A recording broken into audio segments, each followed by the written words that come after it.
Bayangkan sebuah malam yang sunyi di pantai Meulaboh pada Februari 1899. Di tengah kegelapan, seorang pria yang paling dicari oleh pemerintah kolonial Belanda sedang berjalan menuju sebuah jebakan maut yang akan mengakhiri hidupnya. Dia adalah Teuku Umar, sosok yang hingga kini memicu perdebatan. Apakah dia seorang pahlawan sejati atau sekadar pemain sandiwara yang sangat licin? Malam itu, peluru menembus dadanya, namun misteri di balik taktik setia tapi mengkhianatnya tetap menjadi salah satu bab paling menarik dalam sejarah militer dunia. Bagaimana mungkin satu orang bisa mempermainkan seluruh angkatan perang Belanda selama bertahun-tahun? Mari kita kupas tuntas konspirasi dan keberanian di balik nama besar Teuku Umar. Selamat datang di kanal kami, di mana hari ini kita akan menyelami sisi gelap dan terang dari sejarah perjuangan Aceh. Dalam video berdurasi 30 menit ini, kita tidak hanya akan bicara soal tanggal dan tempat, tapi soal psikologi perang dan strategi Trojan Horse versi Nusantara. Anda akan melihat bagaimana cinta, loyalitas, dan kecerdikan beradu di medan perang yang paling berdarah bagi Belanda. Pastikan Anda menyimak hingga akhir, karena kita akan mengungkap detail pengkhianatan dari dalam yang akhirnya menjatuhkan sang singa Aceh. Inilah kisah penuh intrik dari Teuku Umar. Lahir di Meulaboh pada tahun 1854, Teuku Umar tumbuh dalam suasana Aceh yang mulai memanas karena ambisi Belanda untuk menguasai jalur perdagangan di Selat Malaka. Sejak kecil, ia sudah diperkenalkan dengan kerasnya kehidupan dan nilai-nilai agama yang kuat. Namun, yang membedakannya adalah kecerdasannya yang melampaui usia. Ia bukan hanya petarung yang hebat, melainkan seorang pengamat yang jeli terhadap kekuatan lawan. Ia melihat bahwa Belanda bukan sekedar musuh dengan bedil, tapi sebuah mesin birokrasi dan militer yang terorganisir. Pemahaman inilah yang nantinya ia gunakan untuk menyusup ke jantung pertahanan musuh tanpa mereka sadari sedikitpun. Tahun 1873 menandai dimulainya Perang Aceh yang melelahkan, sebuah konflik yang akan berlangsung selama puluhan tahun dan menguras kas kerajaan Belanda. Teuku Umar, yang saat itu masih sangat muda, langsung terjun ke medan laga. Ia memimpin serangan-serangan gerilya yang membuat pasukan Belanda frustasi karena mereka tidak terbiasa dengan medan hutan tropis Aceh yang lebat. Namun, Umar menyadari sesuatu yang krusial. Rakyat Aceh kekurangan senjata modern dan logistik yang memadai untuk menang secara permanen. Inilah titik awal di mana ia mulai memikirkan sebuah rencana gila yang tak terbayangkan oleh rekan-rekan pejuangnya sendiri. Di tengah kecamuk perang, muncul sosok wanita yang akan mengubah arah hidup dan perjuangan Teuku Umar, Cut Nyakdin. Setelah suami pertamanya gugur dalam perang, Cut Nyakdin bersumpah untuk terus melawan Belanda. Ketika Umar melamarnya, ia sempat menolak karena mengira Umar tidak cukup radikal. Namun Umar memberikan janji yang tak bisa ditolak. Ia akan mengizinkan istrinya turun ke medan perang dan bersama-sama menghancurkan Belanda. Pernikahan ini bukan sekedar penyatuan dua hati, melainkan aliansi militer paling mematikan yang pernah dihadapi Belanda di tanah Sumatera. Keduanya menjadi simbol perlawanan yang tak terpisahkan. Lalu, terjadilah peristiwa yang mengejutkan seluruh Nusantara pada tahun 1883. Teuku Umar secara resmi menyatakan menyerah kepada Belanda. Ia mendatangi pos militer Belanda dan menawarkan diri untuk bekerja sama. Banyak pejuang Aceh yang merasa dikhianati dan melabelinya sebagai murtad atau pengkhianat bangsa. Namun bagi Belanda, ini adalah kemenangan diplomatik besar. Mereka menyambut Umar dengan tangan terbuka, memberinya gelar Teuku Umar Johan Pahlawan dan fasilitas militer.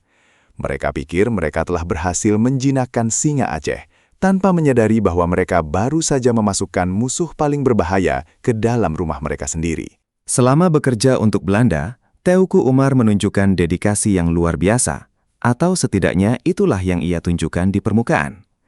Ia membantu Belanda memadamkan beberapa pemberontakan kecil di wilayah Aceh yang semakin meyakinkan pihak kolonial bahwa ia telah berpindah haluan sepenuhnya. Namun di balik layar, ia sedang melakukan audit besar-besaran terhadap kekuatan militer Belanda. Ia mempelajari formasi mereka, cara kerja senapan mereka, dan yang paling penting, ia mengumpulkan ribuan pucuk senjata dan bertonton amunisi. Semua itu ia simpan dengan rapi, menunggu saat yang tepat untuk digunakan kembali melawan pemberinya. Belanda begitu percaya padanya hingga mereka memberinya komando atas pasukan Legiun Teku Umar. Pasukan ini dilatih dengan standar militer Eropa, namun terdiri dari orang-orang Aceh. Umar sedang membangun sebuah tentara elit di bawah hidung gubernur militer Belanda. Ia sering meminta tambahan dana dan logistik dengan alasan untuk mengamankan wilayah pedalaman. Para pejabat Belanda yang korup dan terlalu percaya diri tidak pernah melakukan verifikasi mendalam.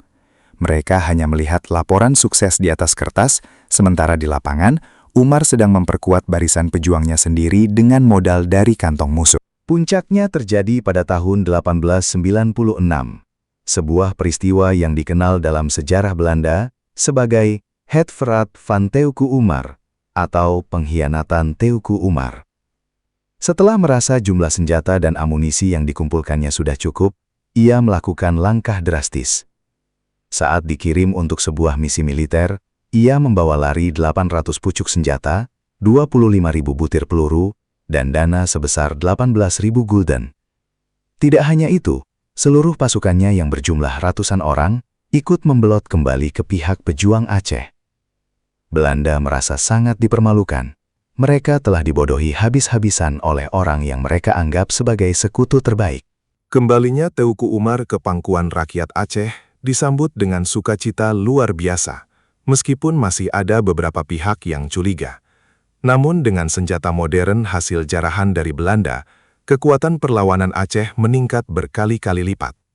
Umar mulai menyerang pos-pos Belanda dengan taktik yang telah ia pelajari saat berada di dalam sistem mereka. Ia tahu persis di mana titik lemah logistik Belanda dan kapan waktu paling efektif untuk menyergap. Belanda kini menghadapi musuh yang tidak hanya berani mati, tapi juga menguasai teknologi dan strategi mereka sendiri. Perang Aceh memasuki fase yang lebih mematikan. Marah besar karena dikhianati, pemerintah kolonial Belanda mengirimkan salah satu perwira terbaiknya, Jenderal Van Heutes, untuk menumpas Teuku Umar.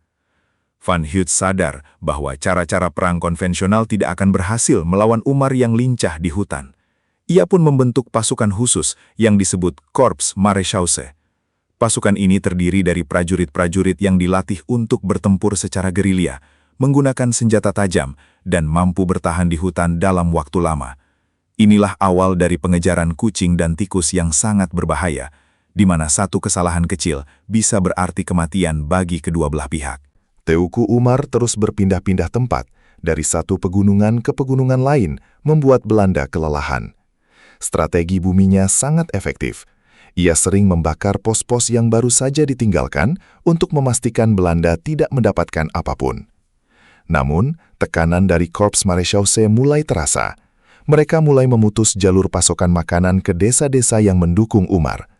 Rakyat mulai menderita karena taktik perang total yang diterapkan Belanda. Disinilah loyalitas Teuku Umar kembali diuji. Apakah ia akan terus berperang meskipun rakyatnya kelaparan atau mencari jalan keluar lain? Dalam masa persembunyian ini, hubungan Umar dengan Cut Nyak Dien menjadi pilar kekuatannya. Mereka sering berdiskusi tentang strategi perang di malam hari di dalam gubuk-gubuk tersembunyi. Dien adalah penasihat yang keras. Ia tidak pernah setuju dengan kompromi apapun terhadap Belanda. Ia menjadi pengingat bagi Umar agar tidak pernah goyah meski tawaran perdamaian dari Belanda terus berdatangan dengan janji harta yang melimpah. Bagi mereka, kemerdekaan Aceh adalah harga mati yang tidak bisa ditawar dengan koin emas manapun. Kebersamaan mereka menjadi legenda romansa di tengah desing peluru. Belanda mulai menggunakan taktik intelijen yang lebih licik. Mereka menyadari bahwa Umar tidak bisa dikalahkan hanya dengan senjata, tapi harus dikhianati dari dalam. Mereka mulai menawarkan hadiah besar bagi siapa saja yang bisa memberikan informasi mengenai posisi Umar. Spionase menjadi senjata utama Belanda. Mereka mendekati orang-orang terdekat Umar, mencoba mencari celah dalam lingkaran kepercayaannya. Setiap gerakan Umar kini dipantau oleh mata-mata yang menyamar menjadi penduduk lokal atau bahkan pejuang gadungan. Atmosfer di sekitar Umar mulai dipenuhi rasa saling curiga yang menyesakan. Memasuki tahun 1898, kesehatan dan stamina pasukan Teuku Umar mulai menurun akibat pengejaran yang tiada henti. Namun, semangat tempur Umar tidak pernah padam. Ia merencanakan sebuah serangan besar ke Meulaboh, tanah kelahirannya, sebagai simbol kembalinya sang penguasa. Ia ingin merebut kembali pelabuhan penting itu untuk membuka jalur logistik laut. Namun, rencana ini sangat berisiko tinggi karena Maulaboh adalah benteng terkuat Belanda di pantai barat Aceh. Ini adalah sebuah pertaruhan all or nothing yang akan menentukan nasib perjuangan rakyat Aceh di masa depan. Tanpa disadari oleh Umar, seorang pengkhianat bernama Teuku Adam telah membocorkan rencana penyerangan tersebut kepada Belanda. Teuku Adam memberikan detail rute yang akan dilewati Umar saat menuju Maulaboh. Jenderal Van Heutz melihat ini sebagai kesempatan emas yang telah ia tunggu-tunggu selama bertahun-tahun. Ia segera memerintahkan pasukan terbaiknya untuk melakukan penyergapan di pinggir pantai Maulaboh. Mereka bersiap dengan senapan-senapan terbaik, bersembunyi di balik semak-semak dan pasir pantai, menunggu kedatangan sang target utama dalam kesunyian yang mencekam. Malam tanggal 10 Februari 1899, Teuku Umar beserta pasukannya bergerak dalam senyap menuju Maulaboh. Cuaca malam itu sangat mendukung untuk penyamaran, namun ada perasaan tidak enak yang menyelimuti para prajurit. Umar tetap memimpin di depan, menunjukkan keberaniannya yang legendaris.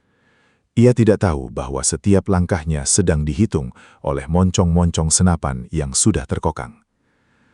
Suasana hutan pantai yang biasanya tenang kini terasa seperti jerat yang perlahan-lahan menutup.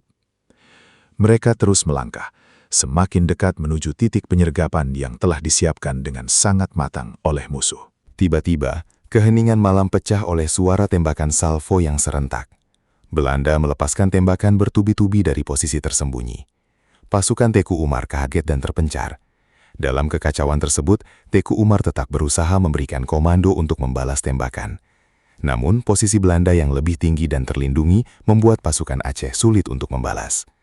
Peluru-peluru berterbangan di antara pepohonan kelapa, menumbangkan satu persatu prajurit Umar yang mencoba melindungi pemimpin mereka. Ini adalah pembantaian yang sudah dirancang dengan sangat presisi oleh militer kolonial. 2 buah peluru akhirnya mengenai tubuh Teuku Umar. Satu menembus dada kiri, dan satu lagi mengenai pinggangnya. Sang pahlawan terjatuh ke atas pasir pantai Maulaboh yang dingin. Dalam detik-detik terakhirnya, ia masih sempat melihat anak buahnya berjuang keras untuk membawanya pergi dari medan tempur. Darahnya membasahi tanah Aceh yang sangat ia cintai. Kematian sudah di depan mata, namun ada ketenangan di wajahnya. Ia telah memberikan segalanya untuk perjuangan ini, termasuk mempertaruhkan nama baiknya dengan menjadi agen ganda demi keuntungan rakyatnya.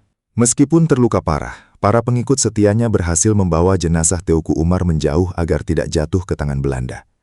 Mereka tahu Belanda akan memamerkan tubuh Umar sebagai trofi kemenangan jika mereka berhasil mendapatkannya.